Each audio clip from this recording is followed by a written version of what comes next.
Olá, caríssimos estudantes! Chegamos agora aqui com a Prof. Iris para a gente fazer aquela revisão de 4 conteúdos aí que nós abordamos ao longo dessa unidade 2, tá? Mas você estude todas as temáticas que nós abordamos aqui, tá bom? Elas são importantíssimas e a gente vai revisar aqui 4 delas para que você vá aí afiadíssimo para a nossa avaliação, tá bom? Então, sem perder tempo, dá uma olhada no slide. Olha lá. Aula número 19, exato, 19.1. Nessa aula eu trago aqui, que aulas, Prof. Iris? Eu trago as aulas de número 15, eu trago a aula de número 16, a aula de número 17 e também a aula de número 18. Aula 15, a atividade física na prevenção de doenças da modernidade. Aula 16, produção criativa de práticas de ginásticas, de condicionamento e consciência corporal. Aula 17, agressão e violência no esporte. E aula 18, que foi aquela aula maravilhosa, né? Que foi a aula sobre o esporte como linguagem corporal e cultural. Perfeito! Aula de número 15, atividade física na prevenção de doenças da modernidade. Falei para vocês que o exercício físico é um tratamento não medicamentoso aí de grande efeito, né? Falei também a respeito das doenças crônicas que estão aí inseridas e que essas doenças estão ligadas aí ao estilo de vida mais sedentário, estão ligadas aí à urbanização, tá? E também ao avanço tecnológico. Essa urbanização traz conveniências que exigem aí a nossa necessidade de movimentação física. Por quê, prof? Porque a gente acaba se movimentando mais se deslocando através dos transportes motorizados, seja aí para ir para a escola, seja aí para ir ao trabalho, né? Para o trabalho remoto, a gente acaba diminuindo a quantidade de movimento. Então, a gente precisa movimentar mais esse nosso corpo. Perfeito. Falei a respeito das doenças crônicas degenerativas e elas são aquelas que estão aliadas a um conjunto de fatores, tá? Que levam à deteriorização progressiva, tá? Da saúde do indivíduo. Podem estar ligadas à interação com o meio ambiente e também ao perfil genético. Elas acabam modificando aí o funcionamento do organismo e afetam aí desde as pequenas células até tecidos, até mesmo sistemas. Muito bem. Falei ainda que a gente pode se utilizar, dentro das práticas corporais, do aquecimento e do alongamento. Também falei a respeito de se utilizar de treinamento de resistência, de treinamento de força e de treinamento de flexibilidade. O nosso corpo precisa de movimento, o nosso corpo precisa estar forte. Muito bem. Como segunda aula, conversei com vocês a respeito da produção criativa de práticas de ginástica de condicionamento e consciência corporal. A gente entendeu a respeito do que vem a ser essa ginástica, e ela está ligada aí aos movimentos corporais que aprimoram as nossas capacidades físicas, capacidades como coordenação motora, agilidade, flexibilidade, força, tá? Então, essas capacidades, elas estão aí sistematizadas, organizadas aí dentro desse conjunto. A gente tem aí a presença de ginástica de competição, de condicionamento físico, fisioterápica, de consciência corporal e a gente também tem ginástica funcional e de treinamento funcional, tá bom? Para que existe, né, qual a finalidade, o objetivo do treinamento funcional? Então, ele vai aprimorar as capacidades físicas, vai fortalecer a região do core, tá? E também tem aí eficiência neuromuscular. Eu posso realizar essas práticas em diversos locais, né?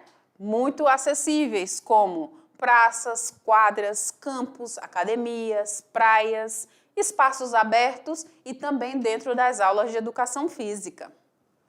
Muito bem, caríssimos.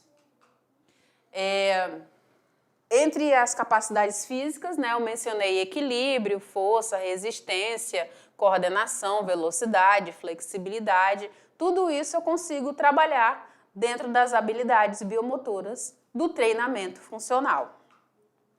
Se eu pensar aí na junção de força com resistência, eu vou ter como produto final, como resultado aí, a resistência muscular.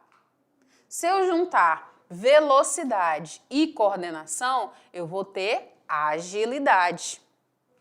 E se eu juntar, prof, velocidade com força, aí eu vou ter potência, tá bom? Nos meus exercícios.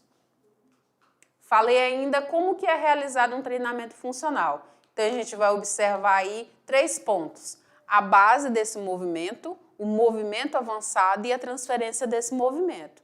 Na base desse movimento, eu tenho a preparação e também a mobilidade e a estabilidade. No movimento avançado, quando eu já estou treinando, eu tenho, então, a progressão e também a força e a resistência em evidência. E quando eu falo de transferência de movimento, eu tenho melhoras significativas na performance, na eficiência e as adaptações positivas aí do meu corpo em relação ao exercício físico. Maravilha! Falei aí das práticas corporais, dos exercícios físicos, para auxiliar aí nas mais diversas atribuições, né, nos trabalhos, em especial na área rural. O que a gente pode ter de melhora significativa aí? Quando eu trabalho a força, quando eu trabalho aí as capacidades físicas, eu posso melhorar a prevenção a lesões, né? Posso estar atento aí à questão das lesões, posso melhorar o equilíbrio e a estabilidade também, aumentar a eficiência e a resistência, ter maior facilidade nas atividades que eu vou realizar, né? No transporte de cargas, no deslocamento, enfim. Posso melhorar a minha postura, reduzir os desconfortos, né, que normalmente tem aí nesse contexto, nesse cenário, também podem ser melhorados. Outra aula que eu trago aqui para ressaltar com vocês foi uma aula da qual eu falei para vocês também que eu gosto bastante, que falou sobre agressão e violência no esporte. Não é isso? Perfeito. Nessa aula, a gente entendeu o que vem a ser agressão e o que vem a ser agressão no esporte e o que vem a ser a violência.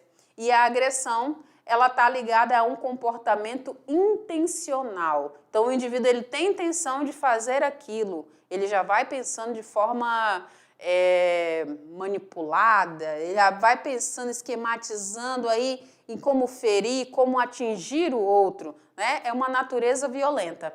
E vai acontecer durante a prática esportiva com o objetivo de trazer algum dano físico, algum dano psicológico ao adversário. Muito bem. Falei ainda também com relação à diferença entre o primeiro da agressão e da violência no esporte, que a violência está ligada aí não apenas à agressão física, mas também a comportamentos verbais, ao que é dito, né? Ao que é falado com tom de discriminação, de forma a se utilizar diante de desportos e que violam as regras e os valores estabelecidos aí no jogo, tá bom? Muito bem. Nesse contexto todo da nossa aula, e aí você vai revisar essas aulas e mais todas as outras da unidade 2, mas nessa aula a gente falou também sobre ética, né? O que vem a ser ética e o que vem a ser antiético, né? Então, a conduta ética, ela vai, e a conduta ética e antiética vão envolver aí caráteres e costumes, como também a moral. Lembrando que a ética, ela é uma virtude, né? Ela é uma atitude de se colocar aí em dúvida, de se questionar com relação à moral e também aos valores. E aqui a gente está falando dentro do contexto esportivo, tá bom? A gente falou e viu aí sobre essa evolução histórica aí da ética no esporte. Então, a gente percebe ela dentro do movimento olímpico ou dentro do olimpismo, através da filosofia de vida dos atletas, né, que se utilizam aí do esporte e da ética como um instrumento de integrar, ok? A gente vê aí o espírito olímpico promovendo aí paz, união, respeito e também respeitando as diferenças. Então, dentro desse contexto, a gente dá um enfoque maior nessa evolução histórica da ética no esporte. Muito bem. Falei aqui a respeito também, dentro desse contexto, sobre os princípios legais da ética nas atividades esportivas. Então, a gente leva em conta aí a conduta de ética desportiva e o Tribunal de Justiça Desportiva também, tá? Que vão trazer e vão nortear esses princípios legais, tá? Que vão trazer ordem, que vão trazer as regras a serem estipuladas aí. Falei do valor da ética nas práticas corporais e na educação olímpica, que vai trazer o quê, prof? Vai envolver o ato de educar para a vida, tá? E a gente reforça de novo a questão dos valores, né? Da moral, dos bons costumes, das boas atitudes, do respeito, da disciplina, tá? Fala aí e propõe sobre a integração desses valores olímpicos e a educação para a cidadania, alia o esporte, a cultura e a educação e busca desenvolver o ser humano de forma harmoniosa, tá? Requerendo aí respeito aos princípios éticos universais. Muito bem. O que mais, Prof. Iris, que foi mencionado? Nós falamos aí nessa aula também, né, nessa nossa revisão, eu trago aqui nessa aula 18, que nós falamos aqui a respeito do esporte como linguagem corporal e cultural. Uma aula também fantástica, né? Muito maravilhosa. Nessa aula a gente entendeu sobre o conceito da linguagem corporal. E a linguagem corporal, ela está atrelada aí à comunicação. Mas essa comunicação que não necessariamente está ligada à fala, tá? Vai envolver a linguagem corporal.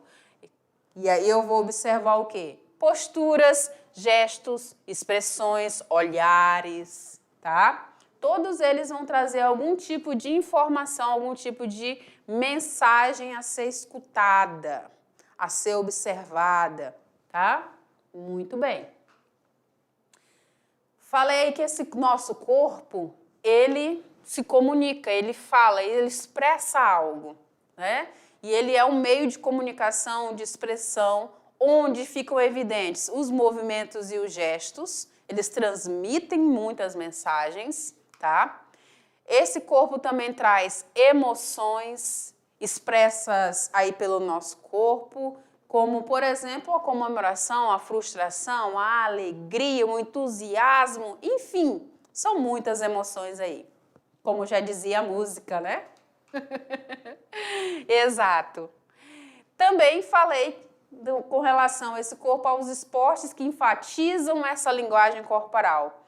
E aí a gente consegue perceber essa expressão maior da linguagem corporal em práticas como a ginástica, como a capoeira, como a dança esportiva, entre tantas outras. Mas essas três são as principais que a gente consegue perceber.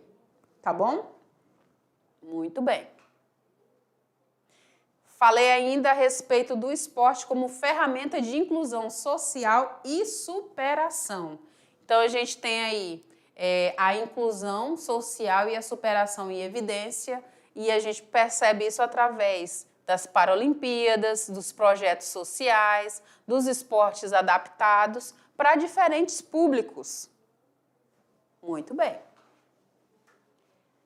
Dentro desse papel da comunicação não verbal, a gente observa muito os sinais, os gestos, os rituais que comunicam de forma não verbal no esporte, tá? E a gente vê isso muito nos jogadores, nos técnicos, comissão técnica.